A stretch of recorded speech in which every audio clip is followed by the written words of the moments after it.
Why should we be afraid of death?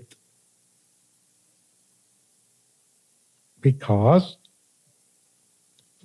you seem to have taken a liking towards your body. I know one of my treasurer in my society in Ceylon, I won't say the name, he bought a beautiful, nice car. A very nice car. It's not really that well to do, but he just earned enough money to buy a nice car. And he kept it as a pet. When it rains, he will never take it out. Even after the rain, he won't take it out because the mud will splash all over the mud guard. Only on a special, clean, dry, nice weather, he will just drive slowly one round, go back and keep it, polish it every day.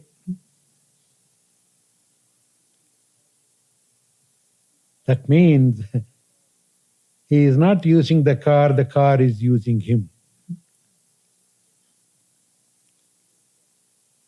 The attachment towards that vehicle didn't even want him to use it. Likewise, we are attached to the body. Otherwise, why should we be standing in front of the mirror for hours and hours and slapping on ourselves?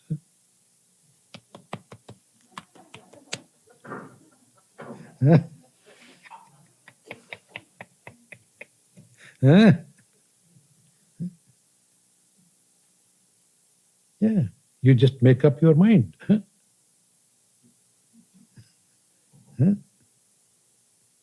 So the attachment towards this body, we don't want to leave this. Sometimes even if it is all rotten and diseased and sick and tired, still the attachment, oh, I don't want to give up. Sometimes we may even pray, God, I have enough suffering, please come and take my life. And when the God comes, okay, sweetheart, I have come here to take, can you wait for another few days? Yeah.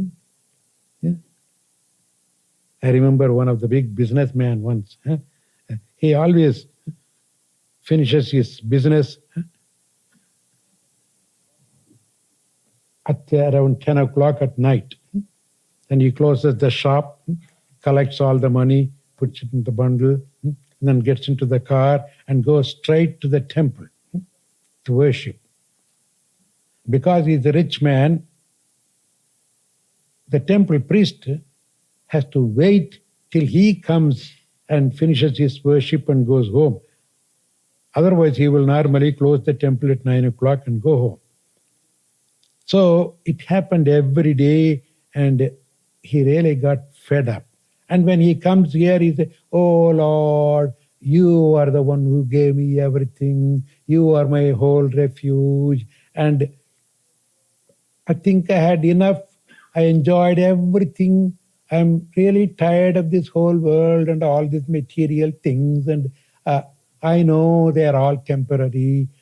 I'm not interested in this anymore. I'm really ready to come to your feet in the heaven. Why don't you call me? And then he'll just cry and pray. And, okay, all right, at least tomorrow. And he'll go back home at 11 o'clock. And the poor priest has to wait until 11 o'clock. And when he goes home, then he locks everything. One day he was really very tired. He goes home and his wife said, why are you so tired? I don't know, honey. I'm sick and tired of this. This man comes and does the same thing every day, and he doesn't even shell $1 for good cause. He says, I'm tired of sick and tired of all these things and want to go to heaven. And he prays and God wants God to take him. Darling, why didn't you tell me this? I thought you were still worshipping there and more people are coming. That's why you are coming late. Well, what good of telling you? I thought one day it will all be over. Oh, you are not an intelligent guy. Well, I'm glad at least you married me. I'll tell you something. You just follow my idea. Oh, what is that? You just go tomorrow and let him come. I'll take care of it. Huh? What would you? Don't worry, don't ask me, you silly man. Who knows? If I tell you, you will go and out of fear or something, you may even sneak it out. Go. So the next day, evening, when the man came as usual, he stood in front and started saying, God, I'm tired. When are you going to hear my prayer? Haven't you had ears to hear my prayer? Or am I not saying it from the heart? And he was crying. All of a sudden, my devotee, Subramanyam, voice came from behind. Goddess, Mother, are you calling me my name? Yes, I am Subramanyam.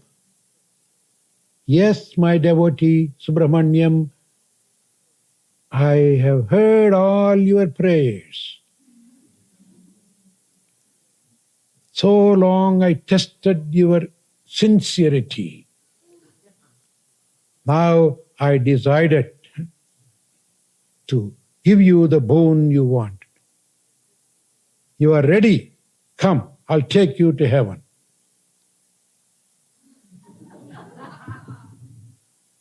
Mother, I didn't know that you are going to call me right away. Could you give me at least a few days to settle all my account and give the book to my sons and come back in 2 days? All right. I grant you the 2 days' time. Go finish up everything and come. Yes, Mother. Yes, Mother. He walked. He never came back to the temple.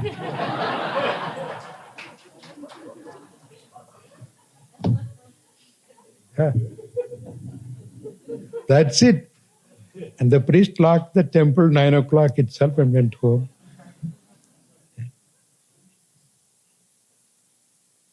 He thanked his beloved wife for the intelligence. That's what life means.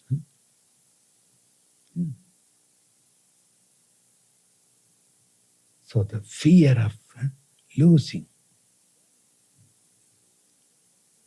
Why? Because of the attachment.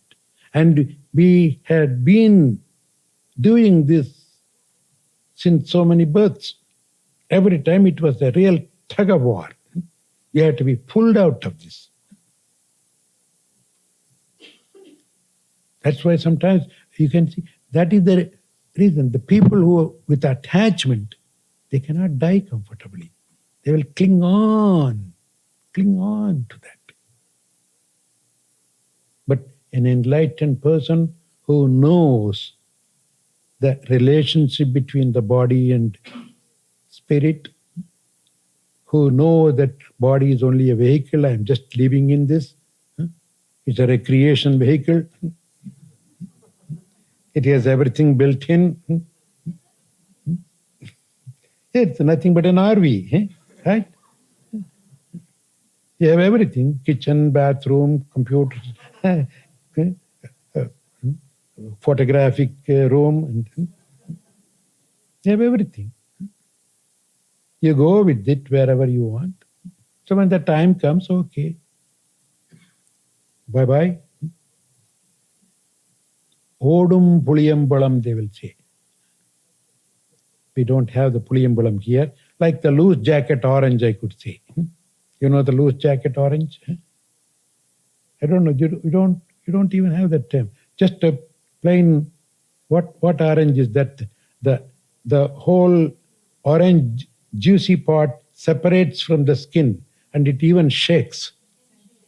Huh? Tangerine? Okay, tangerine. Yeah.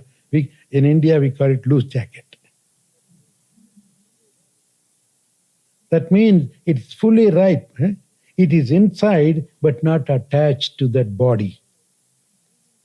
So the enlightened souls live in the body, they're not attached to the body. They take care of it, but they're not attached. When the time comes, they just drop and walk out. Maybe look at me, thank you for allowing me to stay all this time. So the fear of death will be lost only when you realize the relationship between the spirit and the body. Until that time, the fear will be there.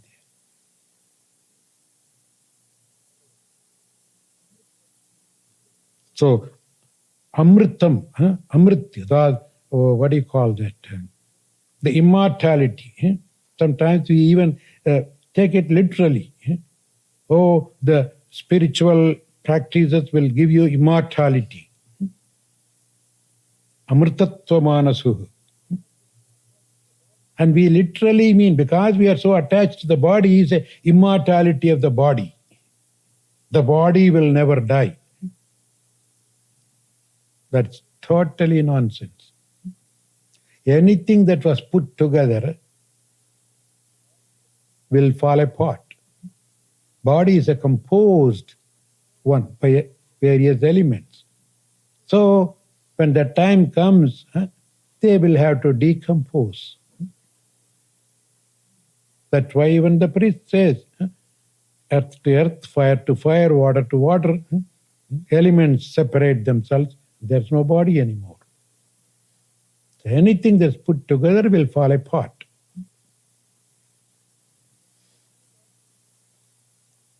So when we know that, when the time comes, okay, I've served enough, that's nice, thank you.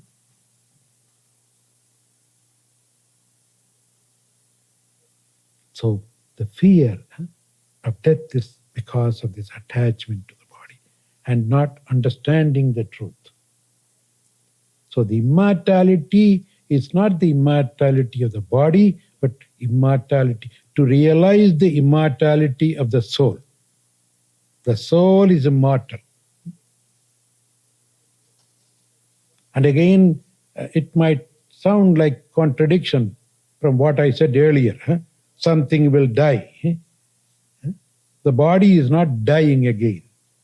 It simply separates itself from its elements. There's no death at all. As I said earlier, everything is a living being. That means nothing dies.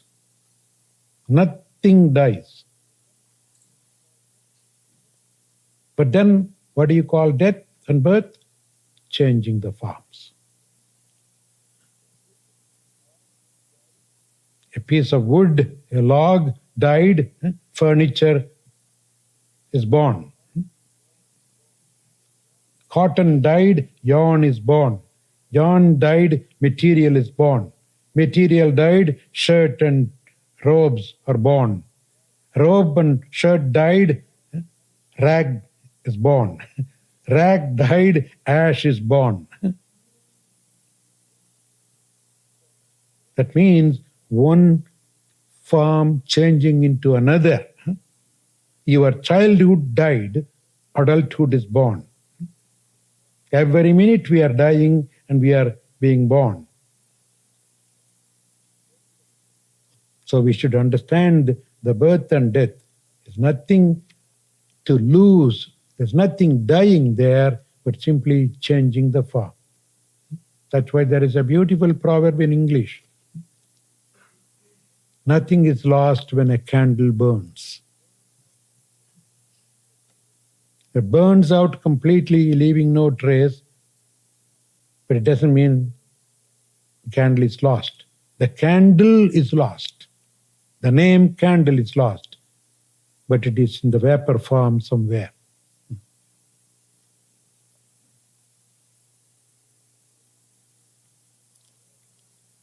How long do human beings have to reincarnate? Why do some have to come back more than others?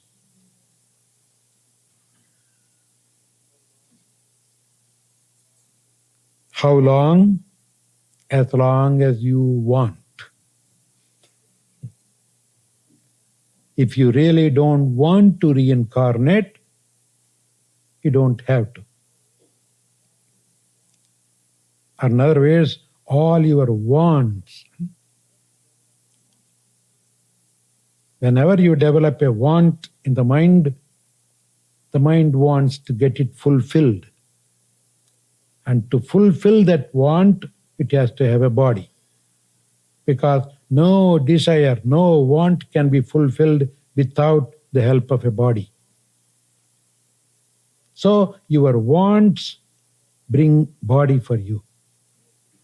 Or in other words, your own wants create a conducive body.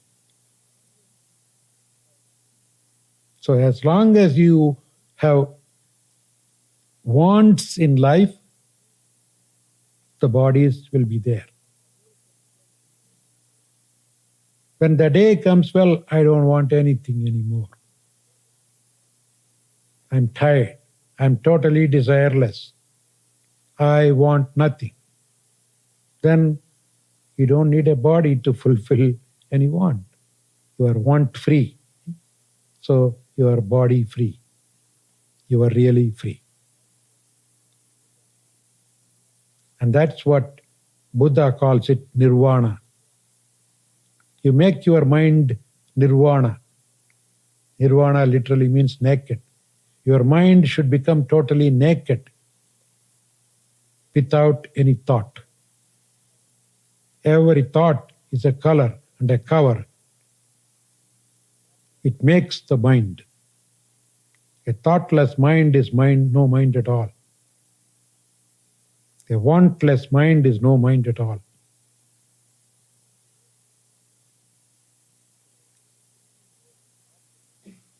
So the only way to stop the reincarnation is to stop wanting anything in life.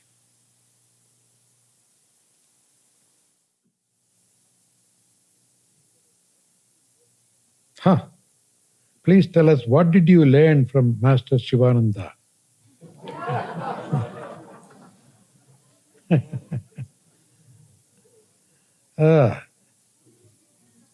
All that I have been telling you is what I learned from him.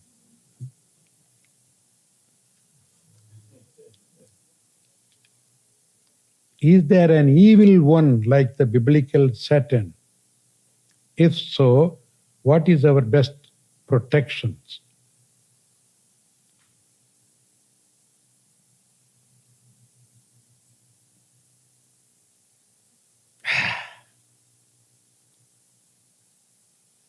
I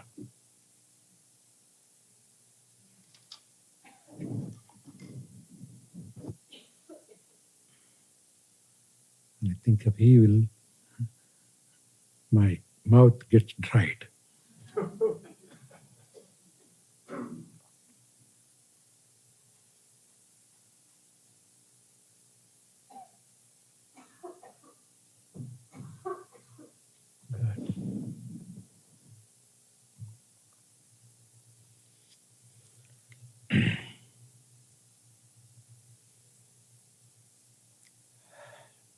I don't know, some of the people who love Bible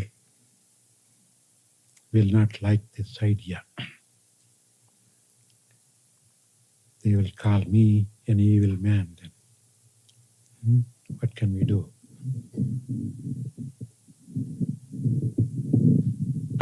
How did evil come to exist?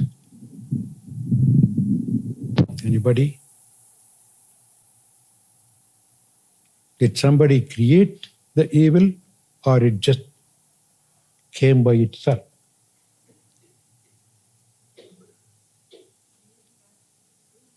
Huh?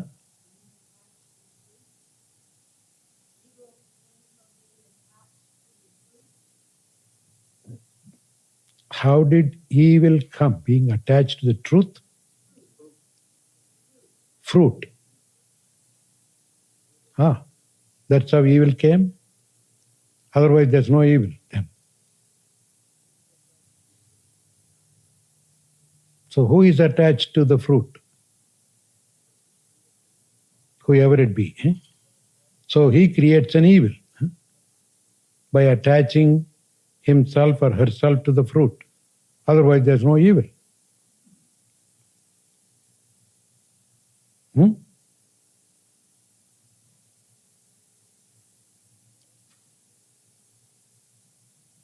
If God created everything, He should have created Satan also.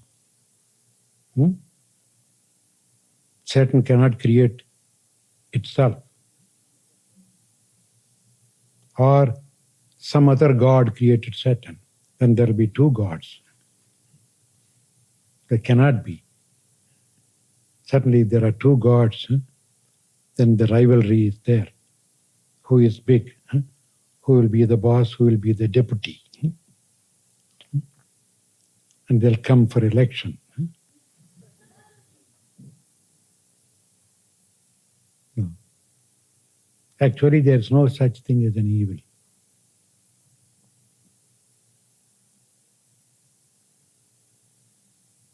Our own illusion is the cause for our wrongs, which we call evil. You close your eyes and walk against the wall, and you call the wall evil because it bumped.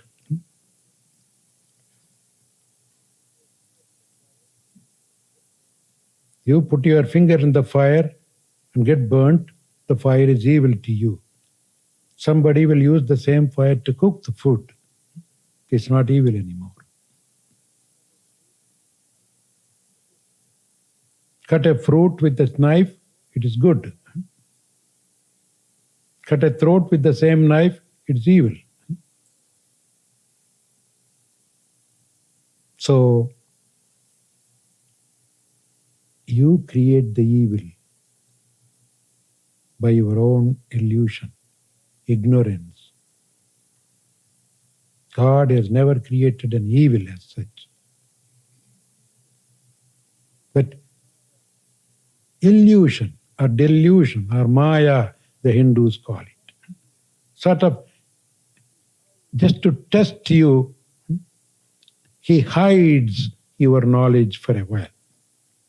He allows you to dig it out.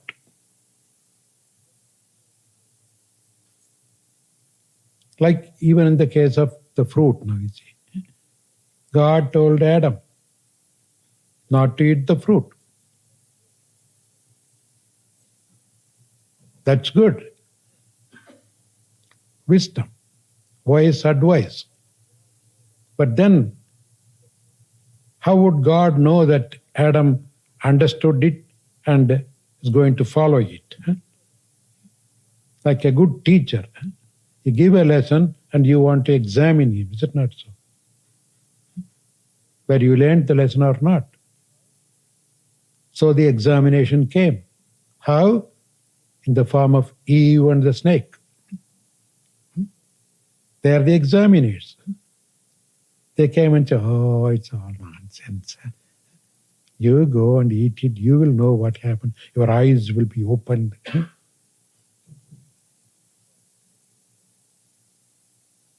See, he got the best message and he got the delusion. Now there is a challenge. Should he remember the message and not do it, or get succumbed to this illusion and eat it?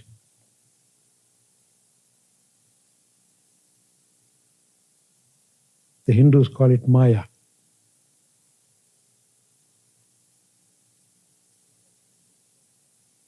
The scriptures, The yoga scriptures call it illusion or ignorance, avidya. Buddha calls it also avidya. Avidya kshetram uttaresham. All these aforesaid problems are caused by avidya, not knowing, ignorance. So ignorance, if you succumb to ignorance, you can say that is evil. It causes you to get into difficult situations, which you call evil then. Otherwise, there is no evil as such. If you know how to handle things properly, everything is beautiful. Everything is divine. If you do not know, even the so-called good things will become terrible, evil things to us. I can give you hundreds of examples. Deadly poison, we say. Because we don't know how to use it, it's deadly. Some doctors use it and it becomes lively poison. It saves people's life if you know how to use the cobra poison. If you do not know how to use it, it kills. So, can you say poison is evil? If it is so evil, why do you have a shelf separately in the medicine chest and say poison, poison, poison, poison, labeled a lot of bottles there? People buy poison and keep it there.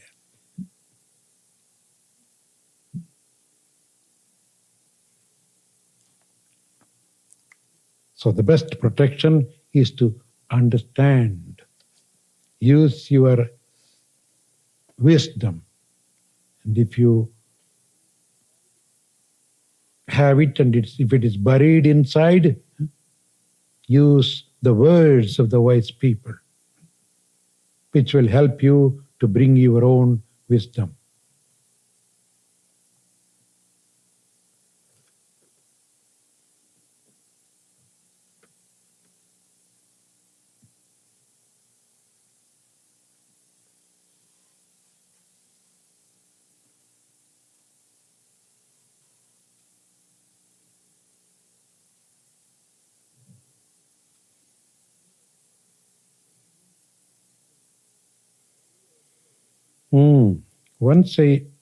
One year ago, I experienced the union of Shiva Shakti. Since then, I have applied all my energy to the service that's asked of me, and I have never come even close to that experience in my short meditations. I have taken the attitude that I must just wait patiently until the time is right for it to happen again. But you were talking about it last night made me miss it very much. Is it natural to have to wait a long time to re-experience this? Or is there something I could be doing without reducing my service?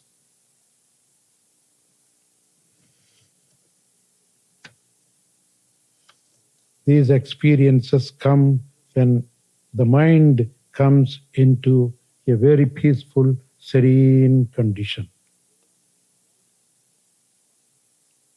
But your own anxiety in getting it faster, or the thought of missing it,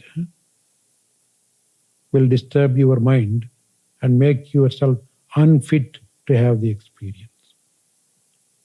So the best thing is, leave it. You would have just keep doing your service or whatever you want.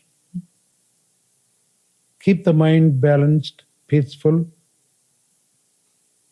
That's why there is a saying in Tirumular's life, Ishanodayinam asayaramin.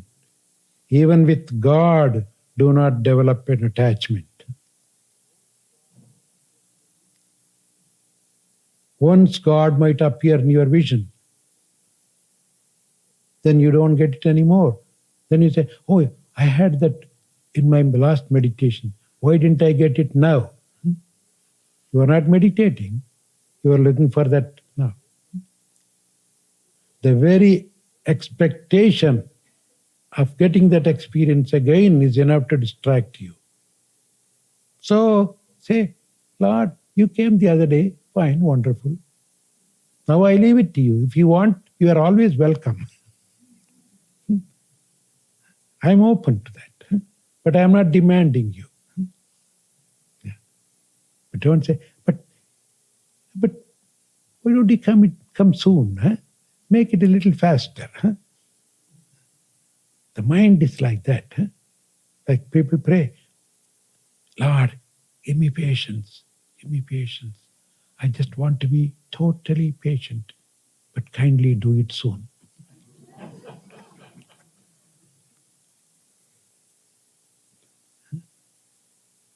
That's the human nature. So, that experience came because you placed yourself in that recipient condition. At that time, it came. You have tuned yourself to that neutral position. So, when you get back to that position, it will come by itself.